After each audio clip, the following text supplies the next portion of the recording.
play the music a little longer. I can't hear myself. That's better.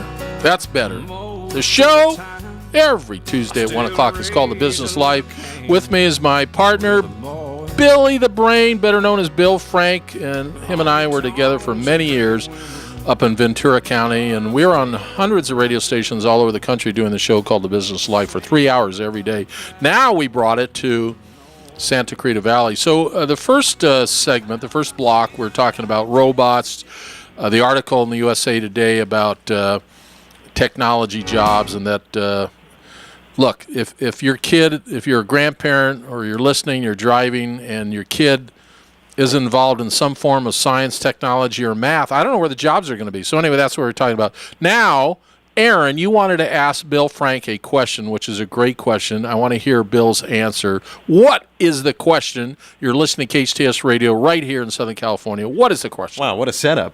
Well, Bill, I was just thinking, I mean, the federal government invests billions, if not tens of billions of dollars a year into private education and for-profit schools. Now, if we want to create kind of a STEM program for public education, shouldn't they be investing that money in public education instead of the private or for-profit school system? Well, I think that is a very important question, Aaron, and I want to get to that. But before we do, I just want to continue on something we were talking about before where you coach, and that is at the elementary school level and at the high school level, you were bemoaning the fact that the curriculum hasn't caught up to where we are in the real world today. And I would say I beg to differ. It's moving slowly. Here's what's happening. Where I live, in the second and the third grade, they're starting as early as that with something that they call Engineering Fridays. So every Friday, you break into small groups and you create an engineering project. Now, one week it might be build some sort of container that will cradle an egg so that when the principal drops it from the top of the school, the egg doesn't break. The next week, they're building some sort of a tower, but you have to build your tower out of coffee stirrers, and it's got to be 3 feet high or higher in order to reach that height. So they're applying different engineering principles even as early as the second grade. Long before these kids understand the math that's involved, they're doing some hands-on projects that are there. So the curriculum is changing. It's just changing slowly. I wanted to make that point. Thank you. No, that was thank you for sharing that. Engineering Fridays. So maybe somebody's listening to the Hart School District. We could create something like that. Very clever. Okay, so to answer Aaron's question, which was a great question about the federal government financing education at some point, does it have merit?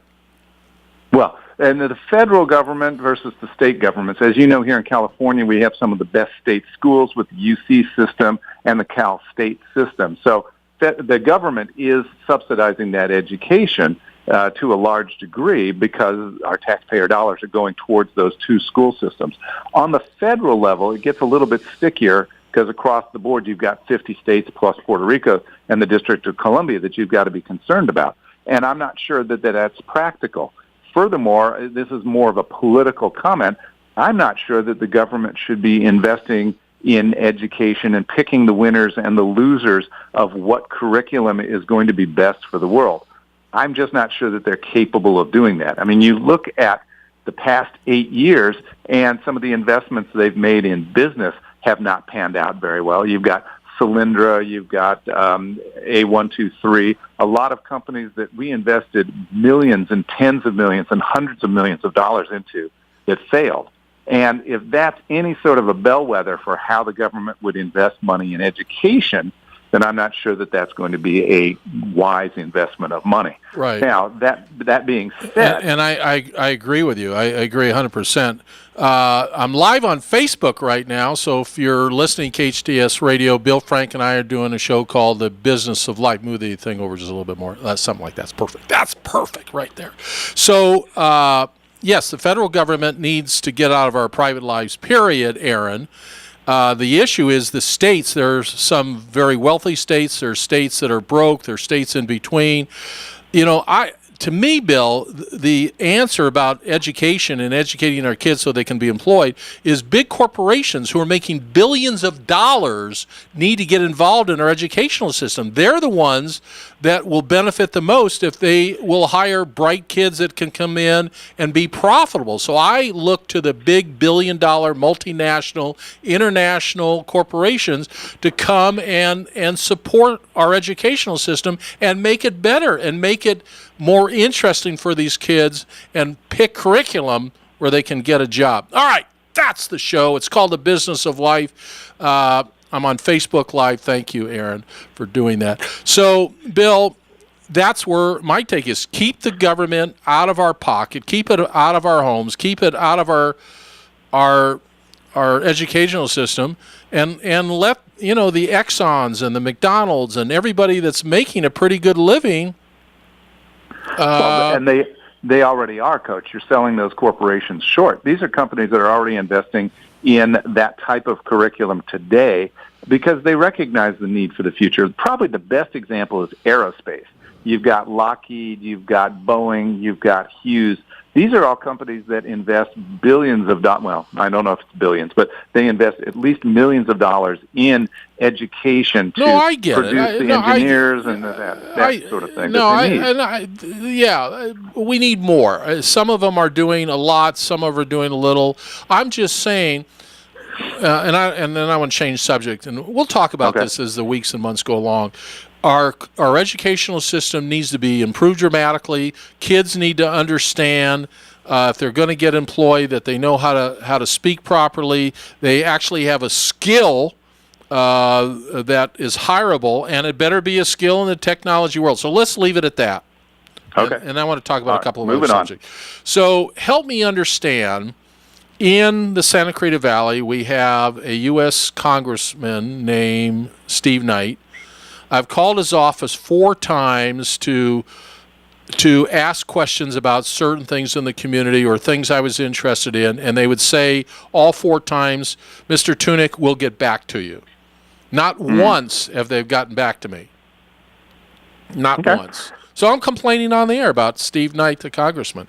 Then our state senator, Wilk, I called him about our roads because Highway 5, you don't travel it, is bizarre. It's dangerous. I mean, the road is buckling in places. People swerved. It's just a mess. So every time I called Wilk's office, they got back to me immediately. And here's the good news, Mr. Bill Frank. They're starting in about 4 months at night to repair the roads.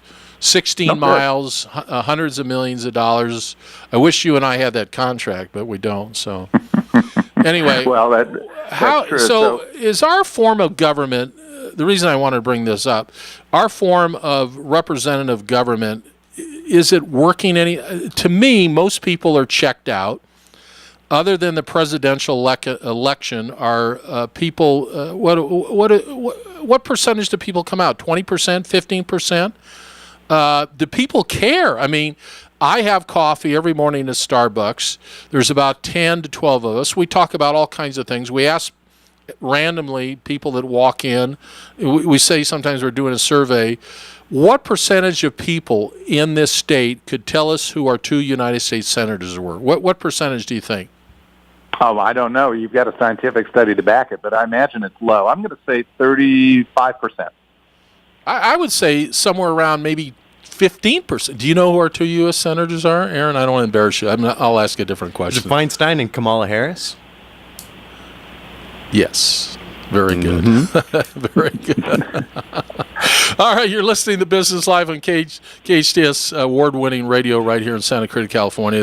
The very special guest will be with me many, many times, Bill Frank. Nicknamed him Billy the Brain because we did a radio show together for many years for 3 hours a day. We interviewed. I figured out, not you so much, but I figured out I did over 15,000 interviews during that time. I know when you had your own show, you've done thousands of interviews. Do you remember what your favorite? I can remember 2 of my favorite interviews of all time. Do you remember what your 2 favorite interviews were? Oh, now you're asking me to choose amongst my children which I like best. I can't tell you the 1 or 2 best. I can tell you a handful that I really, really enjoyed. I love interviewing Steve Forbes. He was a regular on my show. He would come on and we would talk about economics. We would talk about government. We would talk about politics. He was a load of fun. Dan Rather, surprisingly enough, or it may surprise you, was a favorite guest of mine. No, because of you, I put him on my show, and he was not a regular. He would come on maybe once. Never said no. He never said coach. Never. He was always a great guest. Dan Rather, yeah, absolutely was, and very great memory. I mean, he could remember the conversations that we had the previous interview. We could pick up on things that we were discussing then. So he was a load of fun.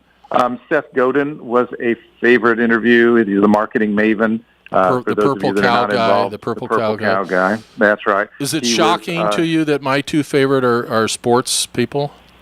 No, not in the least. I bet one of them was probably Bart Starr. Yes, you knew that. Bart Starr. Yeah, I knew that one. And the other was Denny McClain. Did you ever interview him? Oh, yeah. Actually, I know Denny from we go way back. But, yes, he has a very interesting life, Denny McClain does. And he's a great radio interview. Great radio interview.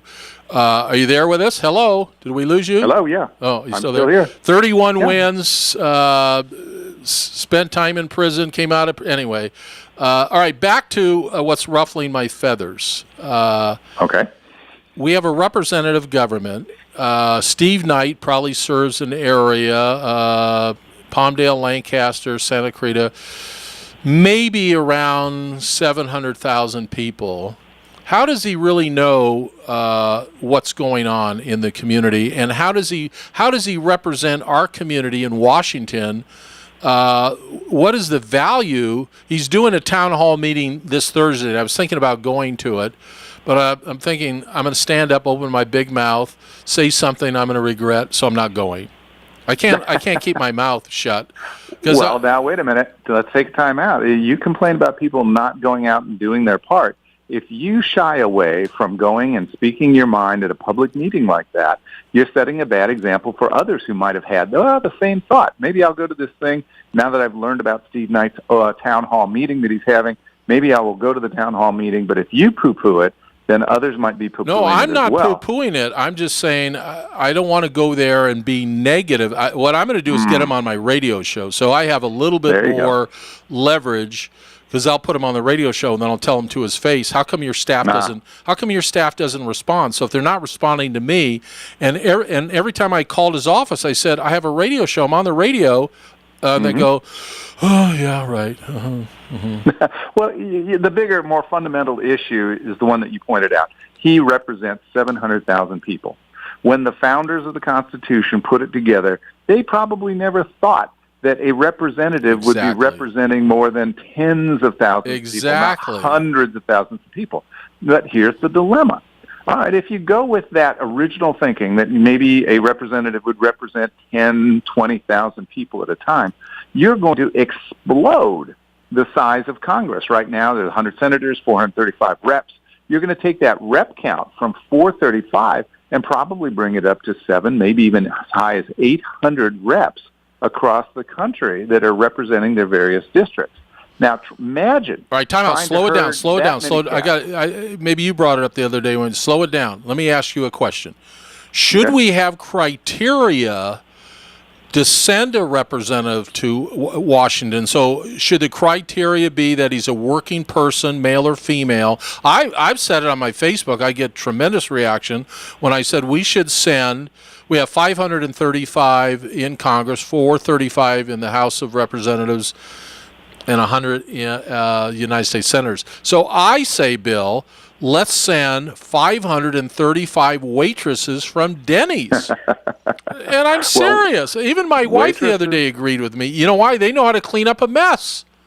Well, that's very good. And they also have their finger on the pulse out there. But if you're asking the question, should there be any criteria for selecting a U.S. representative, my answer is yes, the person who gets the most votes. Should they have any sort of particular background, any sort of occupation? No, it's whatever that district decides is important for that district to represent them. So if it's a working class district, then yes, you might have a working class person, somebody whose family worked in the steel mill or perhaps worked in a mine or something like that, then he would represent that particular district. But imagine having somebody who worked in a steel mine or somebody who worked a steel mill or a mine representing Silicon Valley. That would just be ludicrous because they'd be out of touch with what's going on in Silicon Valley, just the same way that somebody who came from Silicon Valley would be out of touch in a mining community. But Congress, I think they're out of touch, and the American people obviously thought they were out of touch because they put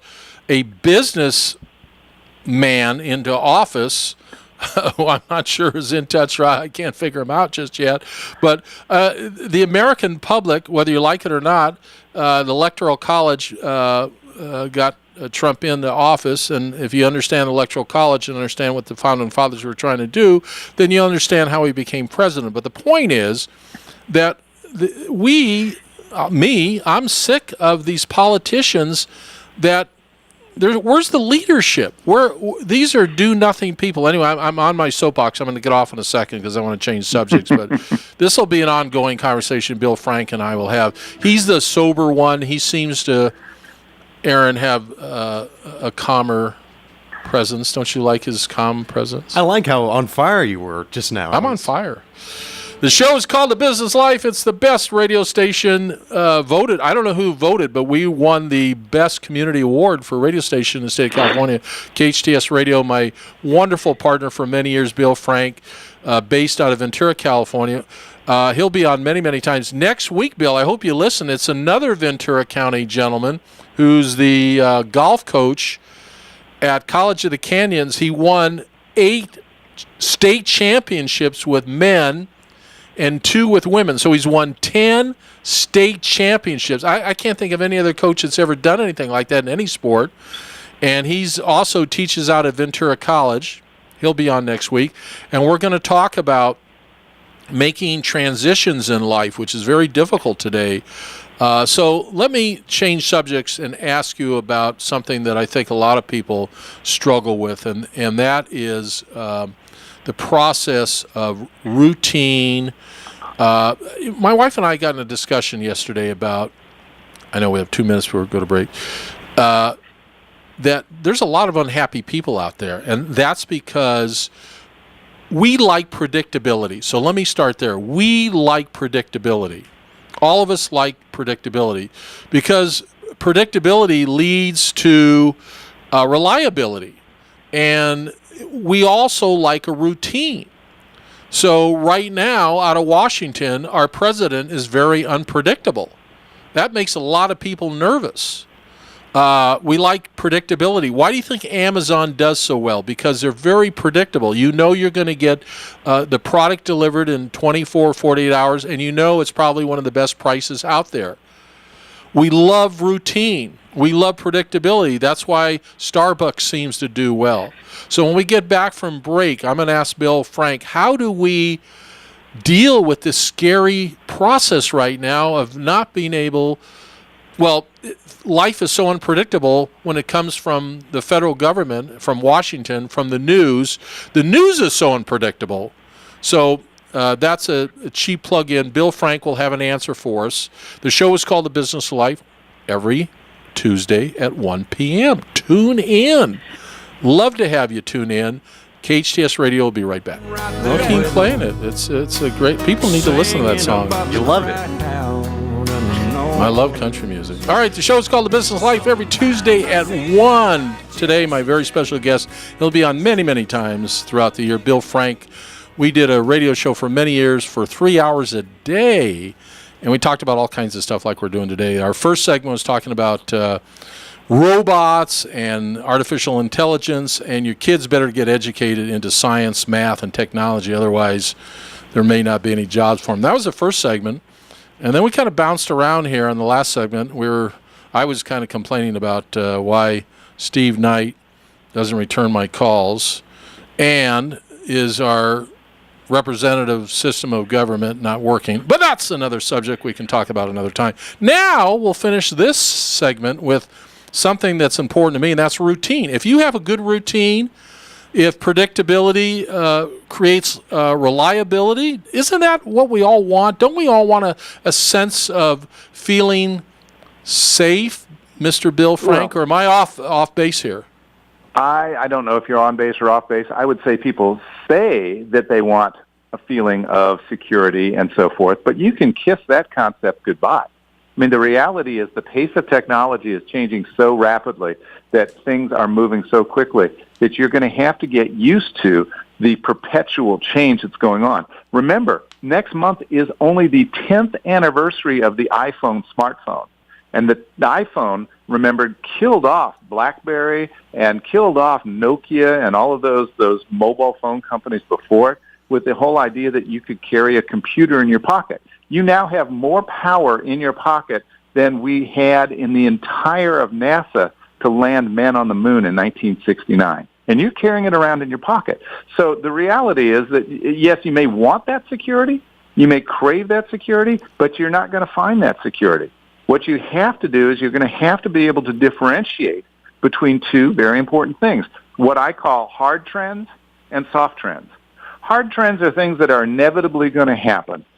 For example, hard disks. Hard disk space is going to get more and more hard disk capacity that you can store things in, and that's just going to continue, and the price of hard disk space is going to drop. That is a hard trend. You are not going to buck that particular trend. Whereas soft trends are things, well, they're kind of, they're coffee a soft? I mean, coffee, how about water? I never carried a water bottle. I mean, I used to drink out of a hose. Who carried a water bottle? And now I have to have a water bottle with me like my Bippy. I mean, it's unbelievable. Do you carry a water bottle with you, Getting Aaron? soft, Coach. Maybe I'm a wussy boy. Hey, we only have a couple of minutes left. The show's called The Business of Life, and somebody called the station and says, who am I? Well, I'm a business coach. I've been business coaching for 20 years, and I own a large business. I'm not going to promote my business. I don't think that's fair, but I am a business coach, and I write books. My last book was called The Thinking Room, and I teach people how to think. That's what I do. People get stuck. And I come in and I unstick them. Look, we all get stuck, and if you don't have a mentor, so I'm a mentor coach, and I've helped a lot of people over the years realize that if you just change your way of thinking, and we'll talk about my book one of these days, but Billy, I'm writing my new book, so I want to take your take. We got 4 minutes left. My new book is How to Get Lucky in Life. So all my life, I fought the idea that luck was a part of the equation, that it was part of the ingredients. In the last 10 years or so, I realized that luck plays such a big role in everybody's life. So I started researching luck, and my book is going to talk about the ingredients that if you put those ingredients into your life, your chances of getting luckier are much higher than being unlucky. So what do you think about luck? You got like 2.5 minutes.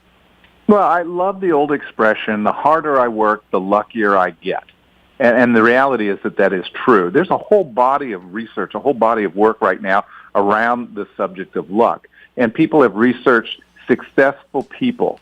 And there are two types of successful people, those that acknowledge the role that luck played in their lives and those that downplay it. The ones who have a little bit larger egos tend to downplay the role that luck had in their life, whereas the ones who are a little bit more sober, a little bit more pragmatic about it will say, no, luck happened, and I just happened to be in the right place at the right time.